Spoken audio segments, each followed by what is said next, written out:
జూబ్లీహిల్స్ ఉప ఎన్నికపై తెలంగాణ బీజేపీ కీలక నేత కేంద్ర హోంశాఖ సహాయ మంత్రి బండి సంజయ్ కీలక వ్యాఖ్యలు చేశారు. జూబ్లీహిల్స్ అంటే అద్దాల మెడలు అనుకుంటారు, కానీ బస్తీలతో నిండిన జూబ్లీహిల్స్ను కాంగ్రెస్ బీఆర్ఎస్ గాలికి వదిలేశాయని ఆరోపించారు. మొన్న బీఆర్ఎస్పై కోపంతో కాంగ్రెస్కు ఓటు వేశారు. ఇప్పుడు కాంగ్రెస్పై కోపంతో మళ్ళీ బీఆర్ఎస్కు ఓటు వేస్తే మళ్ళీ మోసపోతారని అన్నారు. బీజేపీతోనే అభివృద్ధి సాధ్యమని చెప్పారు.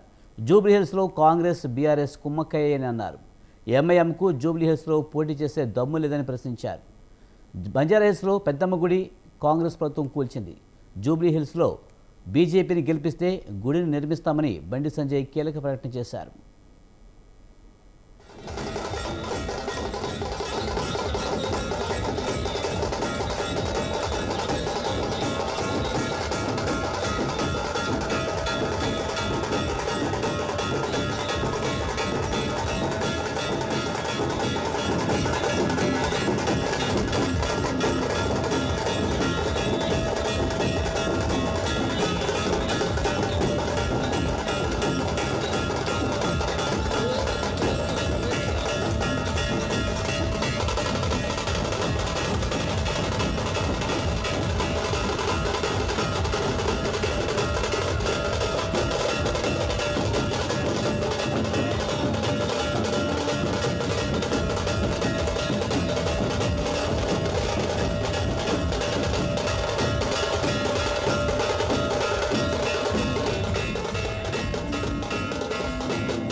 దాని గతంలో ఎన్నికలప్పుడు వచ్చిన ఈ జూబ్లీస్ అంటే అద్దాల మెడలు హంగు ఆరుబాటలు ఉన్నాయి అనుకుంటారు.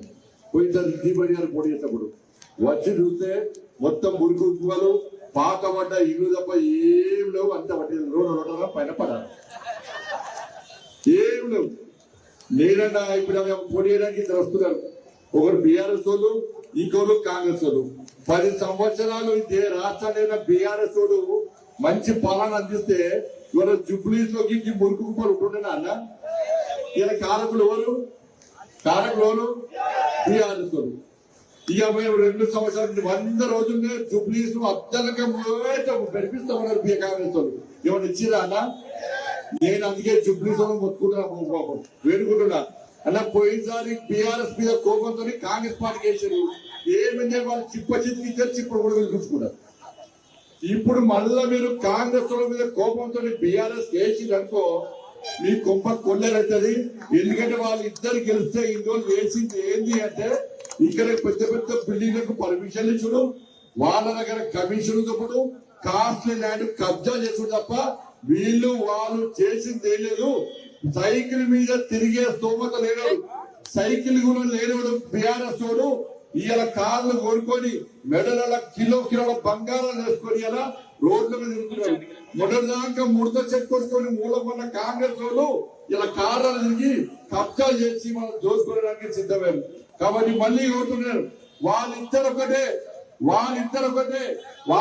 కలిసే తెలంగాణ రాష్ట్రాన్ని వాళ్ళు ఏ విధంగా దోసుకున్నారో వీళ్ళు అదే విధంగా దోసుకోవడానికి సిద్ధమయ్యారు. కానీ ఎంఏ పార్టీ ఒక దారం రేవంత్ ఇచ్చుడు, ఇంకో దారం కేసీఆర్ ఇచ్చుడు. గుర్తున్నారు అలా టీఆర్ఎస్ పార్టీ బీజేపీ పేజ్ చేసింది.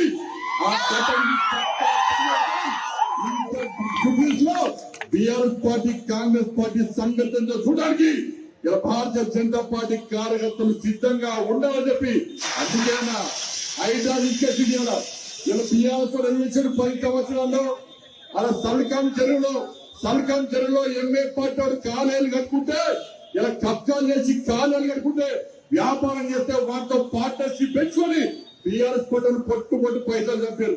ఇవాళ కాంగ్రెస్ పార్టీలు కూడా ఇలా పెద్దమ్మ గుడి మర్చిపోకుండా బీజేపీని గెలిపేది.